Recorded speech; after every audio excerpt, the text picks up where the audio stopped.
Our everyday activities are plagued with bad practices and habits. Some of these things we barely think about but could vastly help us. From the most efficient way to eat an apple to the reason why those feet on your keyboard may be harming you, here are 10 things you most likely do wrong every day. Amazing! Number 10. Prevent static buildup. Static buildup is one of those annoying things that come from doing the washing. It occurs when clothes tumble around and rub against one another in the dryer, and they exchange electrons. As some pieces of clothing are positively charged, and others are negatively charged, they become annoyingly clingy to each other, leaving you in potentially sticky situations, like when you have to pull a sock from the inside of your pant leg and hide it frantically because you're at work or at school. This problem is easily resolved though, and it doesn't have to come at the cost of buying dryer sheets. The solution lies in aluminum foil. Simply scrunch lots of foil into hand-sized balls and throw 2 or 3 of them into the dryer. This time the foil balls will discharge any static buildup as they tumble with your clothes. Genius! You can continue using them for months, and if they ever fall apart, just crumble some new foil over them. Number 9. Hammering nails. Hammering nails is one of those notoriously dangerous tasks that inevitably lead you to flattening your thumb into a pancake. But that's mostly because you've been doing it wrong. There's such an easy way to protect your fingers from the head of a heavy moving hammer. All you need is a pencil with a rubber on the end. Grab a utility knife and cut a nail-sized slit in the end. The pencil acts as a holder for the nail while you're hammering. Keep your fingers safely positioned behind the nail. No more pancake fingers. Number 8. Eating an apple. Cutting an apple is one of those simple jobs that we don't even think about. Most of us would typically cut the apple in half and then cut out the core so that we are left with the nice yellowish flesh. There are a number of reasons this isn't the best way to cut an apple. Firstly, the core is totally edible, so you don't have to bin it in the first place. However, a lot of people don't like to eat it, which is totally understandable because it's not the nicest part of the apple. The best thing to do in this case is use a spoon instead of a knife when cutting out the core. This maximizes the amount of yellowish flesh retained for consumption, so that you don't have to throw away perfectly edible parts of the apple along with the core. Number 7. Using chopsticks. Using chopsticks is one of those needlessly difficult tasks. Most of us just opt straight for ordinary cutlery when faced with the daunting task of using them. That's why you'd be glad to know there's a better way to hold these handheld pinchers. All you need is a toothpick and an elastic band. Snap the toothpick in half and then place it in between the 2 chopsticks, securing it tightly with an elastic band. This will bind the sticks together and allow it to rebound back after you let go of your finger pushing down the stick. It basically makes eating with chopsticks 10 times easier. Number 6. Earphones. Earphones can be really annoying devices, particularly when the wires get tangled up and you spend more time unraveling them than you do listening to music on them. That's why when you just throw the earphones in your pocket without much thought, you're costing yourself a lot of hassle in the future. What you should do is fold the cables up neatly, like this. Fold them into a loop, and then use the wire close to the end of the head of each earphone to tie a knot around the looped wires. This will tightly secure the wires in a neat bundle, ready for the next time you want to listen to your hardcore reggae metal or deep filth step. Number 5. Stirring and pouring honey. How do you stir or store your honey? If you've been using a metal storage container or spoon for this job, then you've been doing it all wrong. There's a really good reason for this too. Honey is very acidic with a pH of around 4, meaning it can react with the honey and cause a change in acceptable quality of the honey.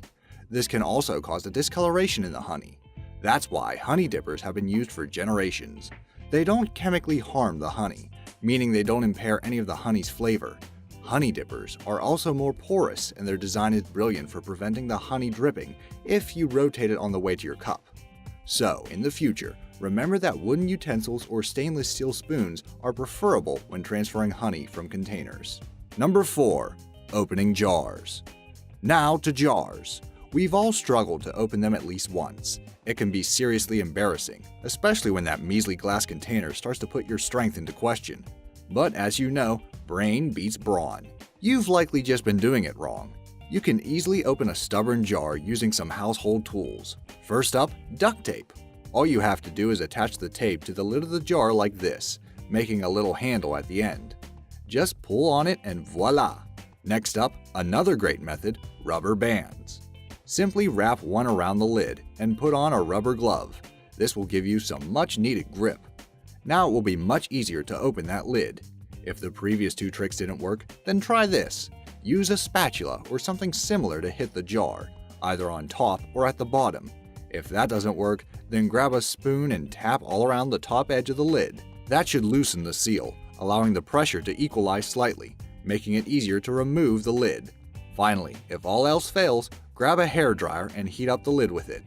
Or, you could turn the jar upside down so the lid heats up in hot water. Then, grab a cloth and twist the lid, and it should open. This heat should expand the lid, loosening it up. Number 3. Folding shirts. If you don't have your mom to do all your washing, ironing, and folding for you, then you probably just leave all your clothes bundled up on the ground in some huge pile. But it doesn't have to be this way. There is an amazingly simple way to fold all your clothes in under 2 seconds. All you have to do is follow these simple steps. First, lay your shirt down on the ground and imagine 3 points on the shirt. Position between the shirt's center line and outside edge. A, B, and C, where A is halfway down the shirt. Start by pinching point A with your left hand and grab B with your right hand. Cross your hand over to pick up point C, and then unfold your arms and fold the shirt back on itself. With just a bit of practice over time, you can perform this fold very quickly. It will save you a lot of time in the future. Number 2. Post-it notes. Turns out most of us peel Post-it notes incorrectly, from top to bottom. This bad habit leaves us with curly edges on our Post-it notes. That means they lose some of their stickiness. If you want your Post-it notes to stick, well then just start at one side and pull the note to the opposite side. Voila, a flat-lying note.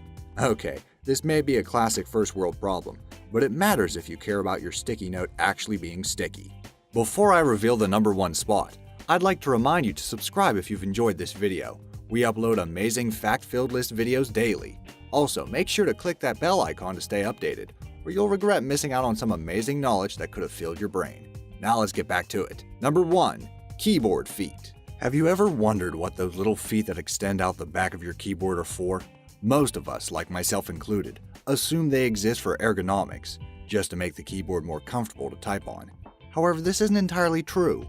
It turns out that feet under keyboards have been mandatory since the beginning of the 80s, when the International Organization for Standardization stipulated that it should be possible to adjust the rear height of all keyboards.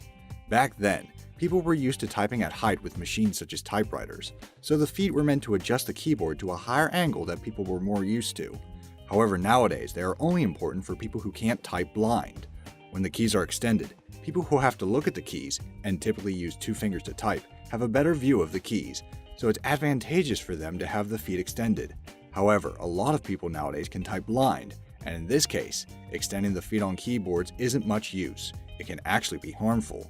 If you're a blind typer and don't have to look at the keys when typing, then extending the feet can put your wrist at risk if they are angled back too far. For this reason, blind typers should keep the feet retracted and use a flat keyboard. Various studies have even demonstrated a beneficial effect on the wrists when angling the keyboard with a flat or negative incline.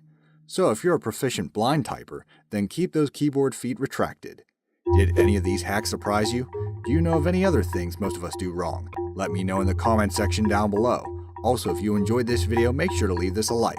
Thanks for watching.